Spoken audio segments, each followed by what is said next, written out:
One sunny Saturday morning in Kingston, Jamaica, 8-year-old Nola woke up to the sound of reggae music. She ran to the kitchen, where Grandma Pearl was preparing breakfast. "Today is a special day," Grandma said. "You're going to learn how to make a proper Jamaican breakfast." Grandma Pearl introduced Nola to the ingredients for a Jamaican breakfast: ackee and saltfish, fried dumplings, and sweet fried plantains. Nola was excited to learn, and Grandma instructed her to wash her hands to get started. Grandma Pearl explained the importance of ackee, Jamaica's national fruit, and how it must be ripe to eat. They boiled the ackee and saltfish separately. Nola was intrigued by the process and the aroma filling the kitchen.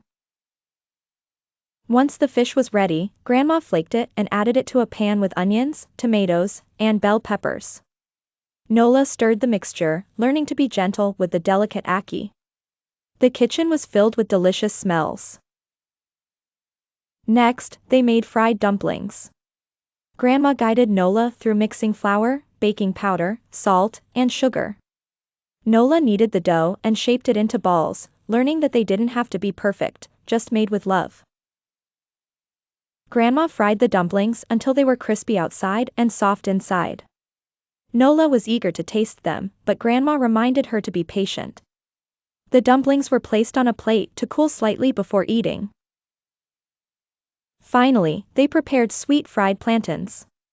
Grandma sliced the plantains and fried them until golden brown. Nola carefully flipped them, proud of her contribution to the meal. The plantains were ready to serve. The breakfast was ready, and Nola tasted the delicious combination of ackee and saltfish, fried dumplings, and sweet plantains. She was thrilled with the flavors and proud of her new cooking skills. Grandma Pearl praised Nola for her efforts and told her she could now make a real Jamaican breakfast anytime.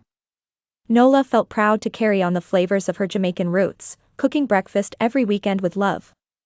Please like, share, and subscribe to my channel. Bye!